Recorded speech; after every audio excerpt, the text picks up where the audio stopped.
உலகமே வியந்து பாக்குற காலத்தையே வென்ற ஒரு காவிய காதல் கதைய பத்தி இன்னைக்கு நாம பாக்க போறோம்.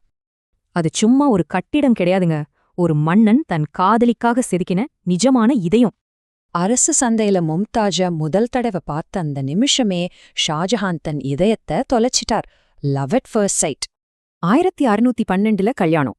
அதுக்கப்புறம் நடந்ததெல்லாம் சந்தோஷமும் தாங்க முடியாத துயரமும் கலந்த ஒரு பெரிய காவிய பயணம்தான். அவங்க 2 பேரும் பிரிக்கவே முடியாதவங்க. மும்தாஜ் வெறும் மனைவி மட்டும் இல்ல, மன்னரோட மிக முக்கியமான அரசியல் ஆலோசகரும் கூட. ஆனா 1631 ஒரு பேரிடி. 14வது குழந்தைய பெற்றெடுக்கும்போது மும்தாஜ் இறந்துட ஷாஜஹானோட உலகமே இருண்டு போச்சு. துயரத்துல உடைந்த மன்னர் பல நாள் சாப்பிடவே இல்ல.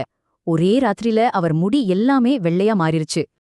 இவ்ளோ ஆழமான காதலை எப்படி அழியாம பாத்துக்கிறது?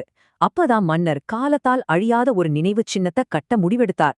சும்மா இல்லங்க, 20 வருஷமா பல்லாயிரக்கணக்கான கலைஞர்களும் தொழிலாளர்களும் உழைச்சு இந்த உன்னதமான படைப்பை உருவாக்குனாங்க. சுத்தமான வெள்ள பளிங்கு கற்களால் செதுக்கப்பட்ட அந்த தாஜ்மஹால் இன்னைக்கு உலகத்தோட 7 அதிசயங்கள்ல ஒன்னா கம்பீரமா நிக்குது.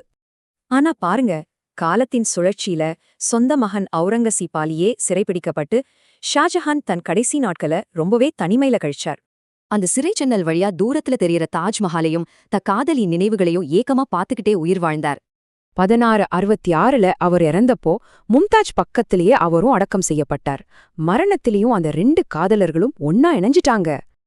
உண்மையான காதல் காலத்தை வெல்லும், நினைவுகள் எப்பவுமே அழியாது அப்படிங்கிறதுக்கு இந்த தாஜ்மஹாலே ஒரு மிகப்பெரிய சாட்சி.